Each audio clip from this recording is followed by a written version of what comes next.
Olá para você que acompanha a programação da TV Câmara e da Rádio Câmara, obrigado pela sua audiência. Estamos começando mais um programa Fala Câmara Entrevista, recebendo aqui no estúdio da TV Câmara o vereador Coronel Meira. Muito obrigado pela sua presença mais uma vez, vereador. Obrigado a você pelo convite. Vamos fazer aí essa prestação de contas com a população que o elegeu, né, os seus eleitores e também a população de Bauru.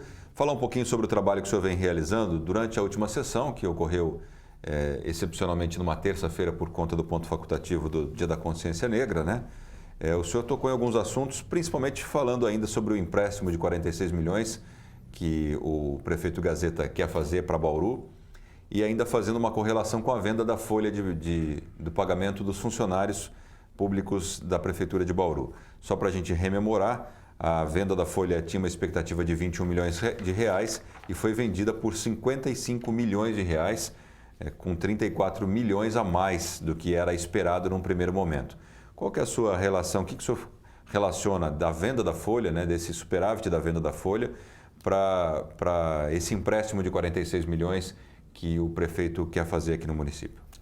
Bom, na verdade isso demonstra, pelo menos ao meu ver, que o empréstimo é desnecessário, de 46 milhões. Né? O município já tem muitas despesas, muitas pendências para o futuro, até mesmo nós vamos falar talvez daqui a pouco sobre a Coab.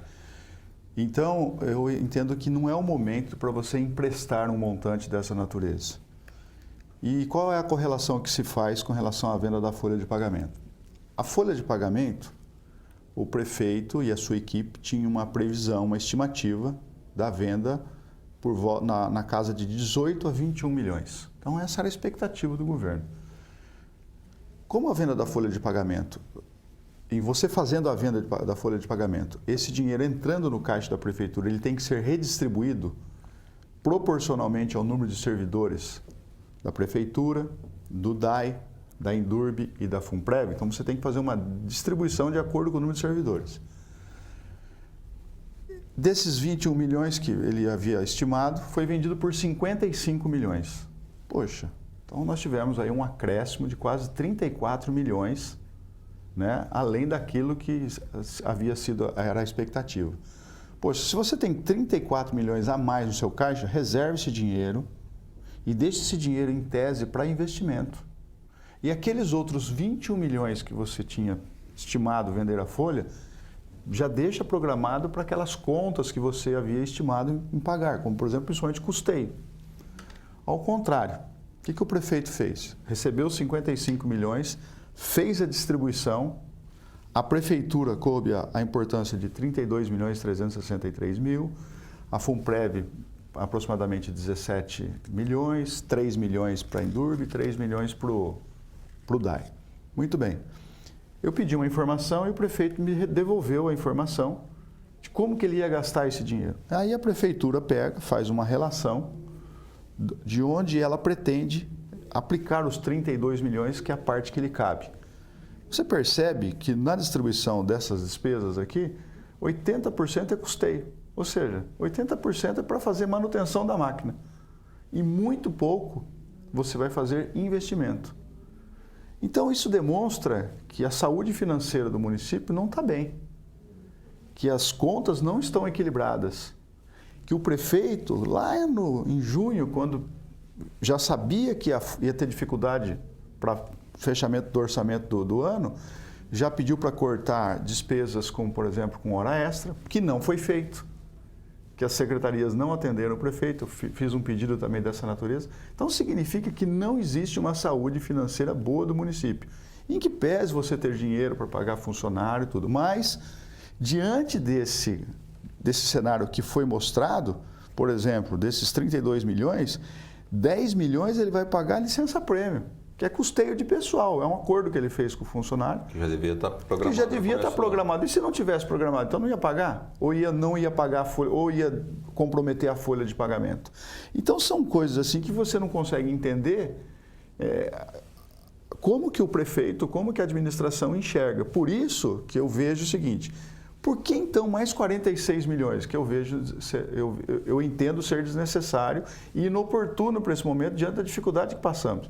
Hoje, dia 21 de novembro, o prefeito está em Brasília, junto com a doutora Alcimar, junto com a secretária, na expectativa de ganharmos o recurso junto ao Superior Tribunal de Justiça, para nós não pagarmos a dívida do precatório da floresta urbana. O senhor acha que é essa a chance? Eu tenho expectativa que sim, porque nós temos razão nesse caso. Na verdade, com todo respeito à Justiça, a decisão da Justiça, e a Justiça, na verdade, decidiu porque nós não recorremos, não contestamos valores, enfim, isso foi apurado na SEI. A SEI demonstrou que, de fato, houve muitas falhas em âmbito interno. E isso acabou sendo prejudicial ao município. Reclamam muito de SEI, mas a SEI hoje é um argumento que o prefeito está usando lá em Brasília para tentar demonstrar que esse precatório é indevido. Então, veja só, todo esse cenário mostra que a administração ela não está sendo bem gerida. Essa que é a grande verdade. Por isso que eu falo que, poxa, nós precisamos de 46 milhões? Talvez as obras que ele aponta nos 46 milhões, principalmente de asfaltamento, de recape asfáltico, são interessantes, são necessárias. Agora, isso tinha que ser feito ao longo desses 3 anos que ele está à frente da prefeitura. Por que não foi feita nenhuma intervenção nos distritos industriais? Por que não foi feito, por exemplo, o levantamento topográfico no Parque Giansante? Por que não foi feito pelo menos o projeto de drenagem? Nós podemos conseguir projeto de drenagem, se eu tiver o projeto de drenagem pronto, com emenda parlamentar. E recebo agora uma notícia do prefeito, uma informação do prefeito, das emendas parlamentares que Bauru foi aquinhoado nos últimos 3 anos. Pô, em 2017, primeiro ano de governo, não chegou a 1 milhão para uma prefeitura que tem um orçamento de 1 bilhão e 400 milhões. É um valor irrisório, né? Então, sabe o que acontece? A gente percebe que do dia para a noite, no estalar dos olhos, de repente, fala, não, eu preciso de 46 milhões, está aqui, ó. E joga toda essa responsabilidade para a Câmara e colocando a população contra a Câmara. Porque ontem teve um problema com um ônibus que foi fretado pela Secretaria de Educação, e um ônibus velho, ou seja, não sei quem que conseguiu o ônibus para transportar atletas com deficiência física, e aí esse ônibus deu um problema, e aí o argumento foi, se a Câmara aprovar o empréstimo, nós vamos comprar um ônibus novo. Faça-me um favor. Não pode jogar. Tem dinheiro para locação. Faca tem dinheiro no pescoço, né? Não pode. Então, eu acho assim uma irresponsabilidade o prefeito exigir que a Câmara aprove aí o empréstimo que ele pretende, e se ao longo desses 3 anos ele não demonstrou que é um bom administrador. O que é um bom administrador? É aquele que sabe usar criteriosamente cada centavo que você arrecada no município. É importante a gente ressaltar, vereador, só para rememorar também a quem está nos acompanhando, que, como o senhor acabou de dizer, já foram 3 anos de governo praticamente, né? Falta 1 ano. Exatamente. E a dívida, claro que vai haver uma eleição, a gente não sabe quem será o próximo prefeito. O prefeito pode ser reeleito. Ser ele, pode ser ele ou não, pode ser, mas essa dívida vai ser paga futuramente por outro prefeito, ou por outra gestão, mesmo que seja o prefeito Gazeta, para uma outra gestão, que às vezes tem uma visão diferente, né? Não fazer dívida, porque você compromete, a dívida é bacana, você faz o investimento hoje, mas você compromete o orçamento futuro. Sim. Isso acaba virando uma bola de neve, né? Isso tem que ser lembrado para não passar batido. E agora, até já para a gente finalizar aqui a entrevista, vereador, o assunto é delicado, né? Por isso que a gente tem que tratar ele com mais tranquilidade, mas a Coab também, o senhor trouxe à tona essa semana, que a confissão da dívida da Coab ela é preocupante também, inclusive porque a prefeitura ela é fiadora desse valor, né? Exatamente. Não dá para imaginar a Coab isolada do município de Bauru, que ela não representa riscos para os investimentos e para o orçamento do município, já que a prefeitura é copartícipe dessa dívida, né? A gente tem que começar a voltar um pouco no passado e falar para qual finalidade, para qual foi criada a Coab. A Coab é uma companhia que foi criada com a finalidade de construir moradias populares, construir núcleos habitacionais. E ela fez isso com muita persistência, com muita dedicação, enfim, trouxe, na verdade, para o município de Bauru e região, na verdade, algo que era necessário. Por quê? Porque o governo federal e o governo estadual, eles não tinham nenhum programa em que eles pudessem... Eles tinham dinheiro, mas não sabiam como executar a construção dessas obras. Aí foi criado um negócio chamado Coab. Bauru criou a sua E aí a Caixa Econômica Federal mandava o dinheiro para a Coab licitava a construção de um núcleo habitacional, seja em Bauru, na região, qualquer outra cidade, que foram várias cidades que a Coab construiu. Aí a Coab construía esse empreendimento. Esse empreendimento, assim que era finalizado, tinha lá seu critério de comercialização. Aí as pessoas, elas têm um contrato com a Coab, né? A Coab era o agente intermediário do financiador. Por quê? Quem empresta o dinheiro? O Fundo de Garantia, que é a Caixa Econômica Federal, que é o governo federal.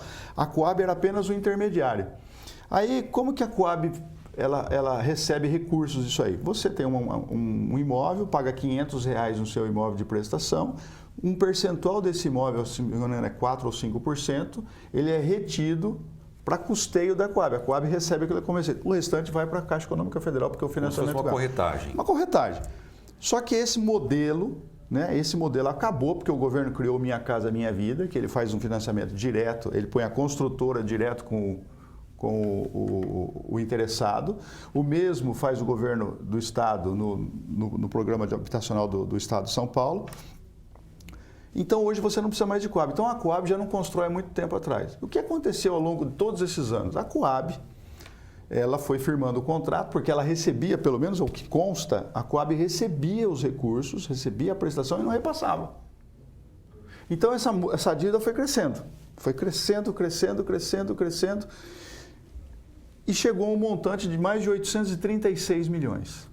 Muito dinheiro. Muito dinheiro. Aí, o Fundo de Garantia por Tempo de Serviço, que é quem administra esse recurso, tem um conselho curador, e falou assim, vamos fazer um acordo. Aí a Coab fala, tá bom, eu vou, na verdade, assumir essa dívida. Né? É confissão de dívida. Aí, como ela faz uma confissão de dívida, o conselho tem lá uma liberdade para dar um desconto. De 836 milhões caiu para 430 milhões. Então, esse é o montante que a Coab hoje assume um compromisso de pagar o Fundo de Garantia por Tempo de Serviço. Sem receita, praticamente. Não tem receita. Quem é que vai pagar isso aí? Prefeitura. Por que a Prefeitura? Porque a Prefeitura detém 72% das cotas da Coab. Ela é acionista com 72%. Então, a Prefeitura vai ter que assumir um compromisso de pagar R$1.800.000 por mês em 240 parcelas. São 20 anos corrigidos, obviamente, esse valor. Então, veja só, mais um outro problema que o município vai enfrentar em razão de sucessivas administrações da Coab aí, que acabou, de uma certa forma, comprometendo o município. Então, nós temos 95 contratos que geraram toda essa dívida, 95 contratos, e tem mais de 25 ações de execução junto à Justiça Federal, e que envolve todo esse contrato. Além disso, nós não podemos esquecer que nós temos ainda também uma outra pendência entre Coab e as construtoras. Embora essa briga, essas disputas que existem de valores entre Coab e construtoras, a Caixa Econômica Federal vai ter que assumir. Porque, na verdade, quem repassava o dinheiro para a Coab e a Coab fazia a licitação, era a Caixa Econômica Federal. Quem tinha que fazer o reajuste desses valores, que é natural, porque a Lei 8666 ela prevê isso, era a Caixa Econômica, porque a Caixa Econômica não fazia os reajustes. Então, as construtoras, obviamente, entraram na justiça. Então, só essa outra ação com as construtoras dá 1.2 bilhões, mas isso a Coab, eu acredito que ela está fora.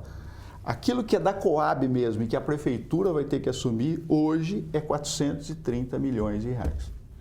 Somado a tudo o que a gente falou lá na primeira parte dessa entrevista com relação ao empréstimo, vai diminuindo cada vez mais o poder de investimento de Bauru e a cidade fica sem novas infraestruturas, né? Exatamente. Veja só, nós temos um orçamento aqui numericamente alto, que é 1,5 bilhão de reais, é o próximo orçamento do ano que vem. E aí você fala assim, bom, o que eu vou fazer com 1,5 bilhão? Pagar a conta. Praticamente todo o recurso, 93% desse recurso, 93% vai ser para pagar pessoal e pagar custeio. O que é custeio? Para que as pessoas possam saber. Compra de combustível, energia elétrica, locação, tudo. Reforma, tudo isso é custeio. Manutenção de frota. Manutenção de frota. Isso é o custeio da máquina. Compra de medicamento para as unidades básicas de saúde, para a unidade de pronto atendimento, isso é custeio.